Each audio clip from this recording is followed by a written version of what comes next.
As more and more people are making YouTube videos at home, the need for inexpensive audio and video equipment is on the rise.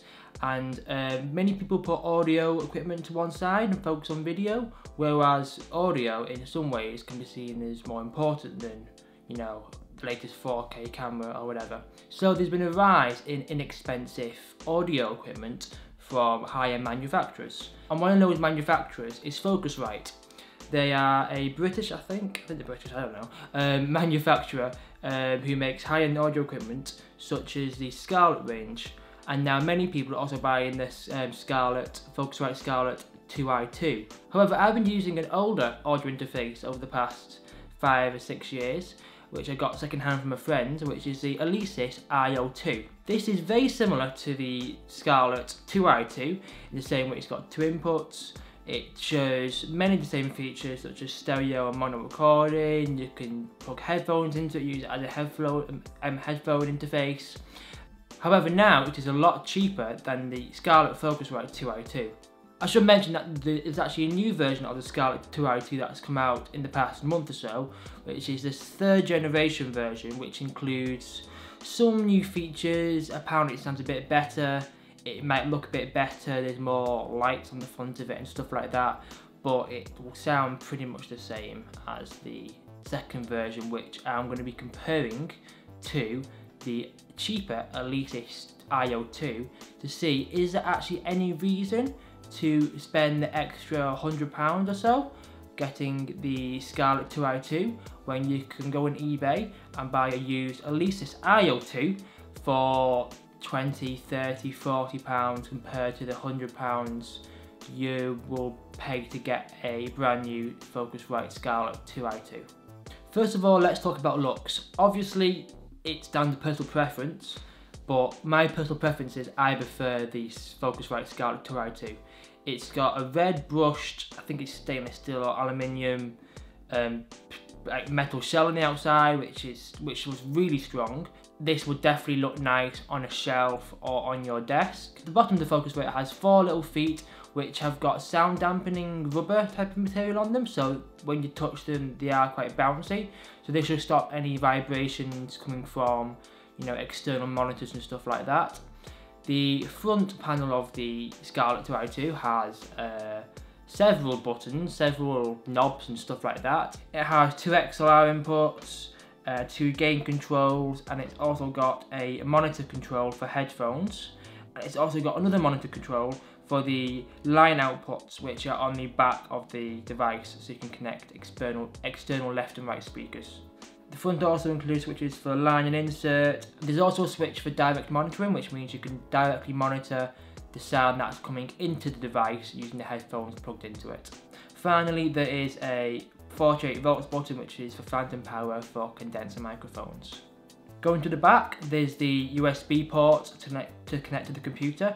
The newer version does have USB Type-C. This is the USB Type-B.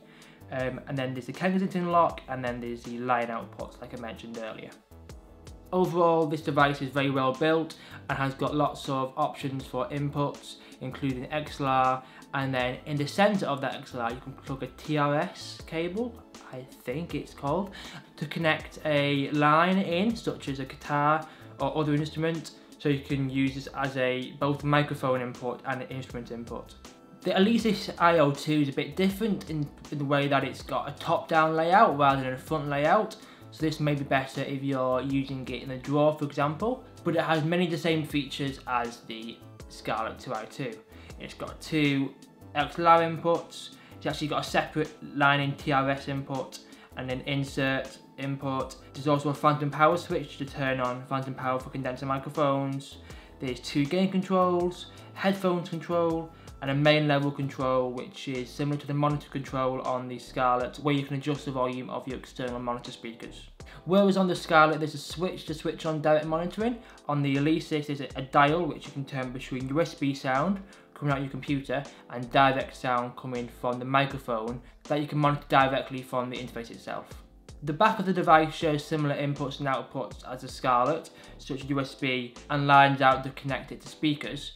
However, it has a SPDIF connector, so you can connect SPDIF devices in and SPDIF devices out, I've said SPDIF too many times. And also there's a MIDI input and output. So obviously if you need to use SPDIF or MIDI, this may be a significant option for you to get this interface, as the Scarlett does not include these options. Overall, the interface is very well made, like the Scarlett. It's made of metal, doesn't look as nice as it's not brushed. It's got 4 feet like the Scarlett, however they're not as bouncy, but it still should do the job for sound dampening. It's also worth mentioning that the Focusrite has LED lights around the gain buttons to show you whether you're peaking or not, so it should be green for a good audio level and red for a distorted and too loud level.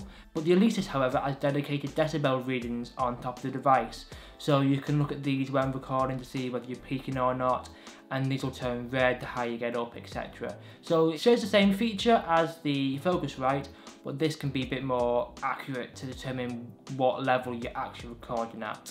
Now obviously sound quality is the most important thing when comparing these devices. The Focusrite, being more expensive, has better quality components internally compared to the Alesis, which is less expensive, and it has slightly lower end internals into it, such as like the preamps and stuff like that. However, if you didn't listen to these side by side, you probably couldn't tell the difference, and they both sound just fine. I'm going to show you a little 10-second clip of me speaking into each interface using a Shure SM58, and you will probably be able to hear that the Focusrite does sound a bit clearer, a bit more crisper, better highs, better lows, better mids, better everything really.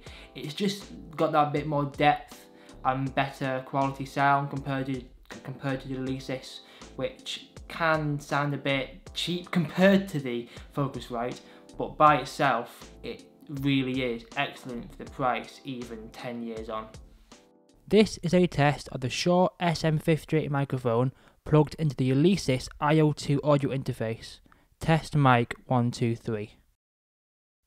This is a test of the Shure SM58 microphone plugged into the Focusrite Scarlett 2i2 audio interface. Test mic 1, 2, 3.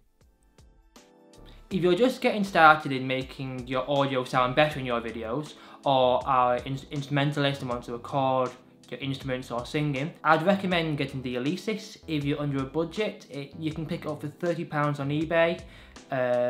It's very easy to use, it works in Mac and Windows, all the drivers are built into it, so you can plug it, it's basically just plug and play. It's got all the same features and more of the Focusrite, because you can use your MIDI devices and your SPDIF devices, and there is that direct monitoring on top of the device where you can see what level you're recording. It's very well made, I've had no issues with it scratching other than general wear and tear. However, if you're willing to spend a bit more money, especially considering the 3rd generation is out now, and you can probably get the 2nd generation cheaper on eBay or even just in clearance brand new, the Focusrite 2i2 is a serious contender because it just sounds so good. Also, if you have an expensive microphone, it's probably worth investing a tiny bit more just to get that good sound that the microphone's capable of, compared to buying a cheaper device and not using the full potential of the microphone. Basically, I'd recommend both these devices depending on your budget. You can't really go wrong with a good branded interface anyway, but the Alesis, for the price second hand, it's got just as much features and more as a Focusrite, and yeah, I'd basically just get any of them depending on your budget really. You can't really go wrong.